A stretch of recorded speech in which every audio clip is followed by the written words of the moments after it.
Bonjour à toutes, bonjour à tous, troisième partie de réponse à la FAQ, c'est parti, on reprend au commentaire où je m'étais arrêté, il s'agit d'un commentaire de Mister Seb, salut à toi. Alors, c'est parti, salut et félicitations pour ton nombre d'abonnés, merci beaucoup. Alors, mes questions pour la FAQ, quels sont les trois plus beaux steelbooks et les trois moins beaux? Enfin, tes trois plus beaux steelbooks et les trois moins beaux.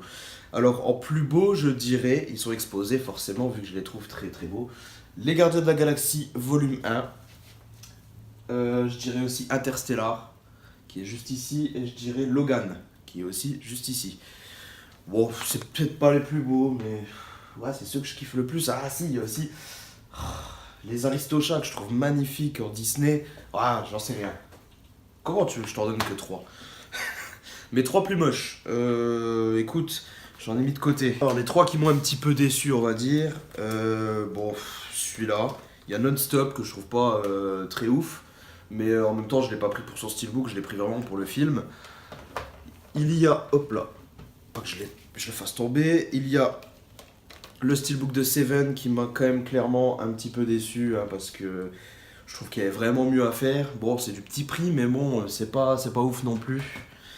Et il y a celui-ci par contre que j'avais payé un petit peu cher alors que finalement il est vraiment pas très très très beau. C'est le steelbook de The Rock qui est ultra ultra basique. Pourquoi acheter les films en steelbook plutôt qu'en simple amarré moins coûteux? Bah parce que je trouve ça magnifique, je trouve ça très très beau, après ça dépend lesquels, mais pour mes films préférés, j'ai envie d'avoir un écran à leur hauteur, donc voilà pourquoi j'achète des steelbooks plutôt que des amarrés. Mais ça m'empêche que si le steelbook me plaît pas, je vais prendre plutôt juste l'amarré, ou si il n'existe pas en steelbook, bah pas de souci, je l'aurai en amarré dans tous les cas. D'où vient l'idée de la collection de steelbook? Bah, je suis déjà venu dessus, je me suis jamais vraiment posé la question, c'est venu comme ça. Quel est le prix le plus cher que tu as mis pour un steelbook? Bah, je crois que c'est Interstellar que j'ai investi. Ça a été mon premier déjà que j'ai mis un prix de malade. Et ça a été le plus cher, je crois. J'ai payé 95 euros, frais de port compris. Exception faite parce que c'est mon steelbook, c'est mon film préféré. Donc je me suis vraiment lancé pour ça. Un steelbook sans VF, vires-tu le Blu-ray à l'intérieur pour le remplacer par l'amarré VF ou es-tu du genre à tout garder ainsi que les flyers et encarts en carton? Alors oui, je remplace les Blu-ray tout simplement parce que, alors moi ça me dérange pas de regarder en version originale, je préfère même, pour la plupart des films, les voir en version originale. Par contre, ma femme, si je regarde, je partage beaucoup de films avec elle et elle n'a pas trop envie de s'embêter à lire des sous-titres, donc généralement on les regarde en VF avec elle. En plus, je suis un petit peu le vidéoclub de mes proches, donc vaut mieux que j'ai les VF dans chaque Blu-ray, dans chaque steelbook. Donc voilà. Et non, je ne garde pas les flyers en général, je les garde juste jusqu'à ce que je vous présente le steelbook pour avoir les données techniques quand même. Et généralement, je m'en débarrasse après. À part si c'est vraiment une grosse édition premium où j'ai le flyer un quart qui est fourni, là je le conserve, mais sinon, non. Tu classes tes films en ordre ou non? Oui, bien sûr. Alors par contre, j'ai pas une énorme collection. C'est un classement assez basique, pas par genre, pas par réalisateur ou quoi que ce soit. C'est vraiment, j'ai les 4K au-dessus qui vont être en ordre alphabétique, les amarrés qui vont être en ordre alphabétique et les steelbooks qui vont être également en ordre alphabétique. C'est aussi simple que ça. À quand une vidéo de ta room pour voir l'étendue de ta collection et voir la disposition? Voilà, je pense que c'est bon. Désolé du pavé, lol, merci. Pas de souci hein, pour le pavé. Écoute, plus on a de questions, mieux c'est. Une vidéo de ma room, ben, comme je l'ai dit, ça arrive très bientôt. Faut que je trouve le temps de faire ça, pas de souci. Merci à toi pour ta question. On va maintenant passer à la suivante. Salut Dark Magikarp. Un immense bravo pour tes 600, mon ami. Mais où s'arrêtera-t-il? Affaire à suivre. Ma question est simple. Quelle est ta décennie favorite en termes d'œuvres cinématographiques et pourquoi? La bise et encore bravo Ben et le pouce bien entendu. Merci à toi. Alors ma décennie favorite, je dirais que ça se trouve entre la fin des années 80 et le début des années et la fin des années 90 parce qu'il y a eu beaucoup de films mémorables à cette époque, en tout cas pour moi. Et, et je trouve que c'est plus cette époque où aujourd'hui justement on a pas mal de bons films, mais j'ai plus ces films qui deviennent des gros classiques, des gros cartons. Il y en a, mais je trouve plus des marquants comme dans ces années-là. Merci à toi Darky pour ta petite question, n'hésitez pas à aller voir sa chaîne, elle est extra aussi si vous aimez le vintage, il vous présentera plein de choses très sympas.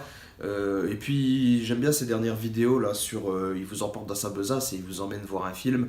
Enfin, surtout, il vous fait un petit débrief à la fin et il vous fait une petite critique très sympa. Ensuite, on passe à la question suivante qui est celle des associés du diable. Salut Valentin.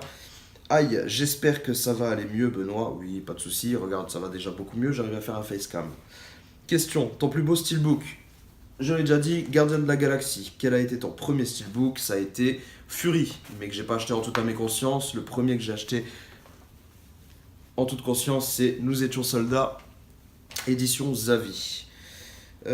Pourquoi t'es-tu lancé sur YouTube? Tiens, ça on me l'a pas encore demandé. Bah écoute, c'est assez simple. À la base, je me suis lancé sur YouTube pour une bonne raison en fait.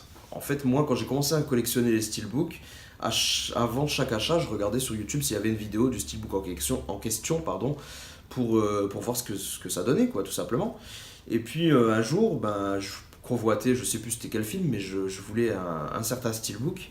Et j'ai pas trouvé de vidéo sur YouTube, et donc je l'ai quand même commandé, je l'ai reçu, et puis je me suis dit, tiens, mais donc s'il y a quelqu'un comme moi qui cherche une vidéo de ce film, il la trouvera même pas en steelbook sur YouTube. Donc pourquoi pas en faire une moi-même, ça n'a pas l'air très compliqué, allez hop. Et je me suis lancé. Je me suis lancé, j'ai fait ça. Et puis voilà, c'est comme ça que tout a démarré. Et vraiment, l'objectif à la base, je pensais même pas que j'allais avoir des abonnés. Je pensais que les vidéos de Steelbook étaient tellement spécifiques que ça allait être des vidéos qui seraient sur la base YouTube. Et puis que ça serait vraiment, ça servirait à quelqu'un, peut-être dans 3 ans, qui chercherait ce Steelbook en question et qui le taperait sur YouTube. Voilà, c'est juste parti de ça. Et puis après, ça a pris de l'ampleur. Et puis j'ai gagné cette communauté et j'ai intégré cette communauté énorme, quoi. C'est cool. Si tu devais faire un film avec des youtubeurs comme acteurs, pardon, qui choisirais-tu? Leur rôle et de quoi parlerait le film? C'est compliqué ça, parce que moi je suis vraiment pas doué pour ça. S'il y a bien une chose que je serais sûr, en tout cas, c'est qu'à la caméra, il y aurait Zoom Steelbook, parce qu'il est vraiment doué avec une caméra. D'ailleurs, si vous ne connaissez pas, allez voir sa chaîne, il a fait un petit court-métrage qui a dû demander un travail énorme, et il a vraiment du talent. Donc si vous voulez mesurer son talent, allez voir ça. J'espère que la vidéo est toujours disponible sur sa chaîne. Mais ouais, je mettrai Zoom Steelbook à la caméra, ça c'est sûr, il est très très doué. Au montage, je mettrai Renfield Harrison tout simplement parce qu'il est super fort en montage. Attendez, je vous en ai déjà parlé dans la précédente vidéo. Et ouais, clairement, je vous mettrai, vous deux, dans ces rôles-là. Après, en acteur, j'en sais rien. Je sais pas vraiment. Je prendrai un petit peu de tout le monde, hein, pourquoi pas, un petit peu de tout le monde. Et puis on se ferait un petit truc sympa. On se ferait un petit truc sympa. Mais j'ai vraiment pas trop d'idées comme ça. C'est assez compliqué. Je suis pas doué pour ça. Mais voilà, merci Goldie. N'hésitez pas à aller voir sa chaîne. Elle est géniale également. C'est un vrai passionné et il s'investit énormément dans ses vidéos. Donc n'hésitez pas à aller voir sa chaîne. Et je passe maintenant à la question suivante. Il s'agit de Boss Papan. Salut l'ami. Les steelbooks que tu recommandes pour Noël comme idée cadeau, de façon généraliste? Pour Noël en particulier, je vois pas trop, si ce n'est les Disney. Disney sort une vague de steelbook chez Fnac le 18 décembre, si je me trompe pas. Et donc ça fait une bonne idée cadeau à quelques jours de Noël, avec des steelbooks exclusifs qui sont jamais sortis en France encore, qui sont des exclus à la Fnac, donc pourquoi pas craquer pour ça. Il y a quelques très bons titres dedans, comme La Belle et la Bête, Aladdin, et encore plein d'autres, j'ai pas en tête exactement tous là, mais voilà, je conseillerais ça. Ton objectif YouTube pour l'année 2018? Eh ben écoute, j'ai pas vraiment d'objectif. Pour l'instant, je continue. Je continue sur ma lancée, aucun changement de prévu pour l'instant, mais c'est assez compliqué de faire des vidéos en ce moment, je manque beaucoup de temps. C'est très compliqué, mais tant que je peux, je continue. Tant que ça me saoule pas, je continue. Tant que ça vous plaît, je continue. Si un jour je vois que c'est en déclin et que ça ne vous plaît plus ou que j'arrive vraiment plus à en faire, ben j'arrêterai. Puis c'est tout. Mais pour l'instant, voilà, je vais continuer sur ma lancée, c'est tout. Joues-tu aux jeux vidéo? Si oui, sur quelle plateforme? Et quel est ton jeu préféré? Alors oui, je joue aux jeux vidéo, même si j'ai des périodes vraiment restreintes et des périodes où je suis à fond dedans. Je joue sur PS4, PS4 Pro plus exactement, et ma saga préférée de jeu, c'est la saga Uncharted. Plutôt paprika ou poivre? Je suis plutôt poivre, même si j'aime aussi le paprika. Ketchup ou mayo? Je suis plutôt ketchup. Kebab ou McDo? Kebab, j'aime pas le McDo. Par contre, j'aime bien le Burger King. Voilà, félicitations pour tes 600. Continue comme ça, prends soin de toi. Merci beaucoup et je te retourne le compliment. Et prends soin de toi également. Merci beaucoup. On passe maintenant aux questions de mon ami Warren Ferrari. Salut poto, déjà félicitations pour tes 600 abonnés car tu les mérites vraiment. J'espère que ton œil ira très vite mieux. Merci beaucoup. C'est très gentil de ta part. Et t'inquiète pas, tu nous ravis très bien avec tes dernières vidéos, même s'il y a moins de steelbook, ça reste parfait. Et ben écoute, j'en suis très content, tant mieux. L'essentiel c'est que ça vous plaise, parce que sinon ça sert absolument à rien, et dans ce cas j'arrête tout de suite. Tant mieux, tant mieux. D'ailleurs, tu m'as appris que La La Land était sorti chez Mentalab. J'étais pas au courant, j'aurais bien voulu le prendre, mais j'ai loupé la préco. Mince. Bah écoute, ouais, les précos sont déjà passés, donc désolé pour toi.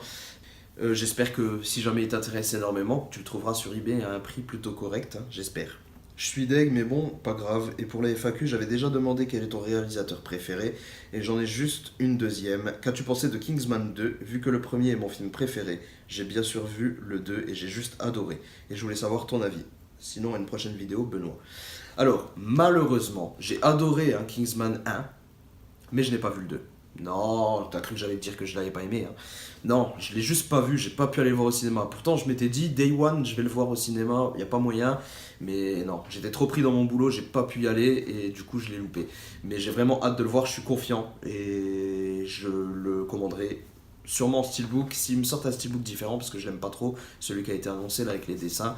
Mais on verra bien. En tout cas, j'ai toute confiance au film et je pense que je vais adorer.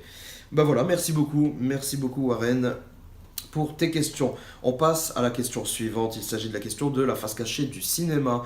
Alors, si tu dois me donner un steelbook, tu me donnerais lequel? T'es sérieux? Je t'en donnerai aucun. Je garde mes steelbooks, y a pas moyen. Non, mais si je devais t'offrir un steelbook, en tout cas, je te ferais un truc en grand, tu vois. Un steelbook personnalisé d'Until Dawn, parce que j'ai cru comprendre que t'avais adoré ce jeu.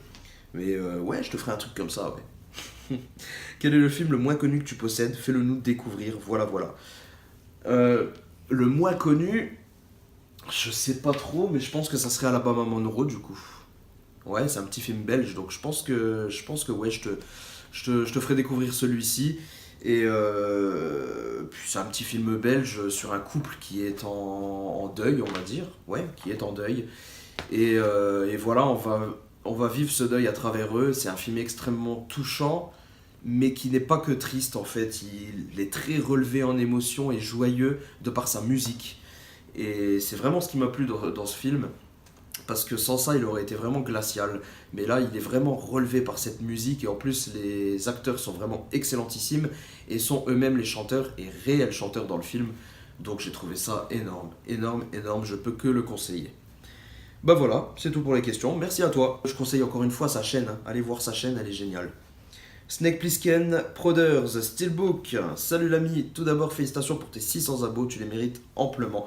Alors ma question sera la suivante, je m'excuse par avance si elle a déjà été posée.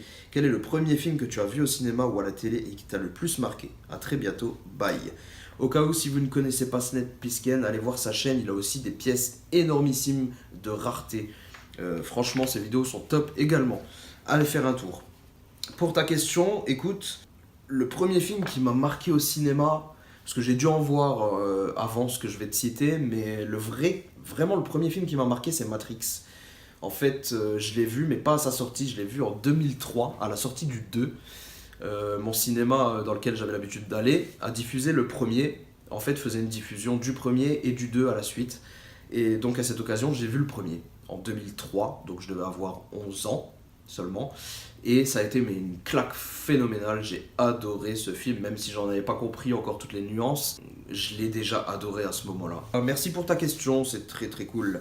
Question suivante de JTV, salut poto, yo l'ami, félicitations vraiment, j'espère atteindre la barre des 600 abonnés un jour. Les questions, tu collectionnes depuis quand? Ça doit faire environ 2 ans, j'ai pas revérifié mais ça doit être à peu près ça. Et pourquoi? Bah parce que c'est classe, non? On aime tous avoir un objet... Quand on est passionné par un film, quand on a adoré un film, on aime avoir cet objet et pouvoir le toucher, non?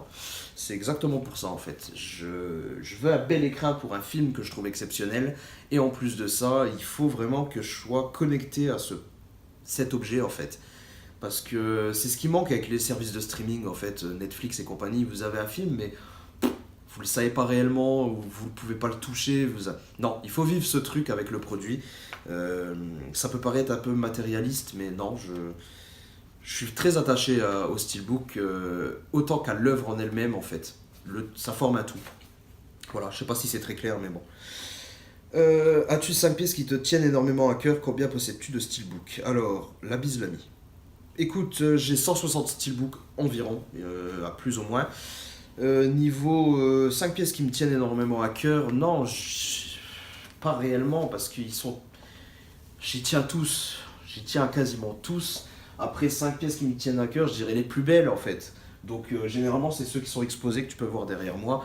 Donc il y a le fameux John Wick qui est ici que je trouve magnifique, il y a le Interstellar, il y a le Hateful Eight, il y en a tellement. Le Logan que je trouve magnifique, mais je saurais pas te donner vraiment 5 les 5 que j'aime le plus, c'est pas possible. Voilà, on a terminé avec les questions de mon ami JTV. Passons à la suivante, j'ai une question de Freedom63. Hi, can you make a room tour or presentation your collection? Ciao, greeting from Italy. I will try to speak in English for your comprehension. I just tell you as soon as possible, I promise. Voilà, merci Freedom63. Je passe à la question suivante, c'est une question de Greg V, pardon. J'arrive plus à articuler. Salut Benoît, félicitations pour tes 600 abonnés. Ma question est la suivante. Maintenant que tu es passé au 4K, ton cœur balance plus pour celui-ci ou tu privilégies toujours autant le steelbook? Encore bravo pour tes abonnés. Merci à toi, ça fait plaisir. C'est une très bonne question. J'ai dû y réfléchir pendant 10 bonnes minutes avant d'y trouver une réponse. Mais en fait, non. Je privilégie rien du tout. J'ai la 4K, j'ai certains Blu-ray 4K, mais ça va rester quelque chose d'assez restreint. Ça va être vraiment pour les films très très beaux, ou alors des films esthétiquement très beaux, ou alors des films déjà, en plus il y a un autre critère, c'est qu'il faut qu'ils soient, si possible, masterisés en 4K. Parce que le gain n'est pas énorme sur un film qui a été masterisé en 2K et qui est juste upscalé en 4K. Le gain est sympa, mais pas énormissime au point que je le rachète en 4K. Donc, non, ça va rester quand même quelque chose d'assez restreint. Ouais, ça va rester quelque chose d'assez restreint. Et le steelbook occupera toujours une très bonne place. Donc, je te donne un exemple tout bête. La planète des singes, le 3, j'aime pas trop le steelbook français qui va sortir. Qui est sorti maintenant. Et du coup, je l'ai pas pris. Je vais me prendre finalement le Blu-ray 4K. Et puis par la suite, je prendrai une édition. Ouais, j'ai vu Film Arena qui va en faire un, donc je prendrai le steelbook quand même. Donc ça ne change rien, je prendrai toujours des steelbooks et je prendrai toujours des 4K. Voilà. Écoutez, je pense qu'on va s'arrêter là parce que, à mon avis, encore une fois, on arrive à une assez longue vidéo. On s'arrête ici, on reprend la prochaine fois et ça sera cette fois la dernière vidéo, je vous rassure. Faut pas que ça soit trop long non plus, mine de rien, on va arriver à 4 vidéos. Allez, portez-vous bien, à demain pour la suite. Ciao tout le monde.